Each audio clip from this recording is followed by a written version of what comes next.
ہو سکتا ہے کہ تم کسی چیز کو پسند کرو حالانکہ وہ تمہارے لیے بہتر نہ ہو، شر ہو، اور ہو سکتا ہے تم کسی چیز کو اپنے لیے جو ہے نقصان دہ سمجھو اور بری سمجھو حالانکہ اسی میں تمہارا خیر ہو۔ واللہ یعلم وانتم لا تعلمون، اللہ جانتا ہے تم نہیں جانتے۔ اب یہ وہ چیز ہے جس سے ایک تو یہ کہ خوف ختم، ایک توکل پیدا ہوتا، میں کر بھی کچھ نہیں سکتا، یہاں لفظ آئے گا اذن کا، جب تک کہ اللہ کا اذن نہ ہو، اور اللہ کا یہ اذن جو ہے وہ اس کے قدیم علم کی بنیاد کے اوپر ہے۔ اگرچہ ظاہر بات ہے مجھے چوائس تو کیا ہے، اور اپنے چوائس کے اعتبار سے میں یا مورد الزام ہوں گا اور یا مجھے بدلہ اور ثواب ملے گا، اما شاکرم و اما کفورا۔ شکر کی روش اختیار کروں گا تو اللہ تعالیٰ کی طرف سے اجر و ثواب ملے گا، کفر اور کفران نعمت کا رویہ اختیار کروں گا تو اللہ تعالیٰ کی طرف سے سزا ملے گی۔ لیکن ظاہر بات ہے ایک جگہ فرمایا ان ربی بما تعملون محیط، یہ اللہ تعالیٰ کی صفت قدرت کا معاملہ، علی کل شیء قدیر ہے اللہ۔ تو جیسا کہ میں نے عرض کیا اس کی قدرت و اختیار کا ایک پہلو وہ تھا جس کو چاہے عذاب دے، جس کو چاہے معاف کر دے، یغفر لمن یشاء ویعذب من یشاء۔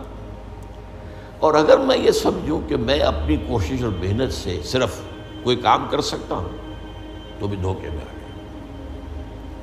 میری اس قدر کے مقابلے میں، میری اس قدرت کے مقابلے میں میرا احاطہ کیے ہوئے اللہ کی قدرت ہے، میں اس اللہ کی قدرت سے باہر نہیں جا سکتا۔ اس پہلو سے یہ بات بھی جان لو کہ کسی شے پر توکل مت کرو، وما تشاءون الا ان یشاء اللہ، صرف تمہارے چاہنے سے کچھ نہیں ہوگا جب تک کہ اللہ نہ چاہے۔ اسی کو ہم کہتے ہیں توفیق۔ ایک تو اذن رب، اچھا تم جانا چاہتے ہو نماز پڑھنے جاؤ، اللہ کا اذن، لیکن تم نے ارادہ کیا تھا نا، اس پر تمہیں ثواب ملے گا۔ اللہ نہ چاہے تو تمہارا ایک قدم بھی نہیں اٹھ سکتا، تم پہلا قدم اٹھانا چاہو اور اسی وقت جو ہے فالج گر جائے تمہاری ٹانگ پر، تو یہ جو کچھ ہے اذن رب سے ہے۔ اچھا تم چوری کرنا چاہتے ہو جاؤ، تمہارا چوائس ہے، لیکن ظاہر بات ہے کہ اس پر جو ہے تمہاری پکڑ ہوگی، لیکن یہ ہے تمہارا فیصلہ۔ اللہ راستہ آسان کر دے گا تمہارے لیے، چوری کا راستہ آسان کر دے گا، جاؤ۔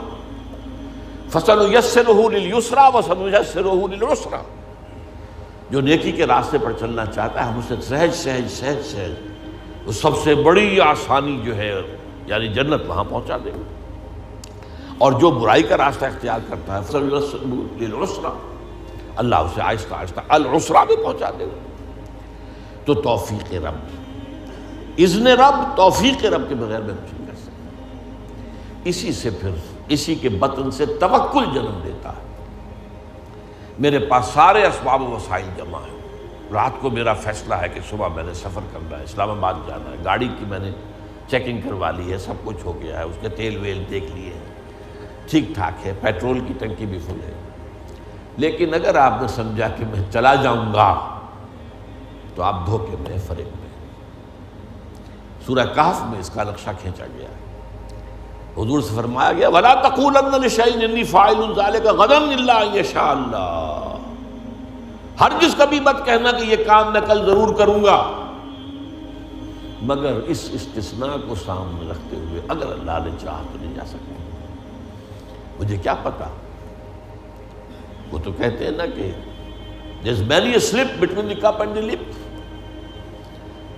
پہلوانا جب پیالہ تمہارے ہاتھ میں ہے، جب چاہو پی جاؤ دودھ کو، لیکن اس ہاتھ سے لے کر اس لپ تک آنے میں بہت سے مراحل ہیں، اس میں نہ معلوم کتنی مادی قوتیں جو ہیں، فورسز آف دی نیچر جو ہیں اندر موجود ہیں، ان میں سے کوئی انٹروین کر جائے آپ نہیں پی سکتے۔ there is many a slip between the cup and the lip۔ تو یہ در حقیقت تقدیر کا دوسرا پہلو ہے۔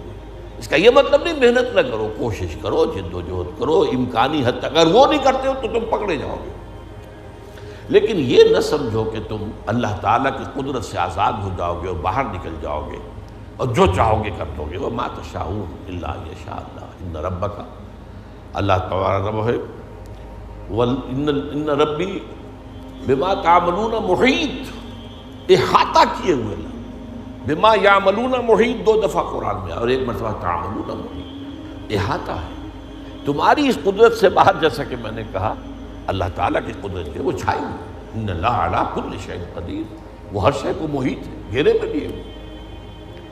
تو یہ ہے در حقیقت وہ ہمارے لیے عقیدہ تقدیر، اس اعتبار سے وہ علم قدیم اور اس میں جو کچھ طے ہے یہ ہمارے لیے سب سے بڑی نعمت ہے۔ اگر اس کا جو سبق ہے سمجھنے کے لیے تو میں نے کہا صرف ایک فارمولہ کافی ہے، وہ پری نالج ہے، پری ڈیسٹینیشن نہیں ہے۔ البتہ یہ کہ اس کے اندر انسان کی جو چوائس ہے شاکلہ کے اندر شاکلہ کی حد تک پری ڈیسٹینیشن ہے، لیکن اس شاکلہ کے اندر ایک فری چوائس ہے، اما شاکرا و اما کفورا۔ آپ جو راستہ بھی اختیار کرنا چاہیں اللہ نے اس کی آپ کو، تبھی یہ سارا معاملہ ہے، تبھی آپ معلوم ہے قرآن مجید کا فلسفہ زندگی کیا ہے، خلق الموت والحیات لیبلوکم ایکم احسن عملا۔ یہ ابتلا کا دور ہے، یہ دنیا کی زندگی امتحان کا دور ہے۔ قلزم ہستی سے تو گمراہ ہے مانند حباب، اس زیاں خانے میں تیرا امتحان ہے زندگی۔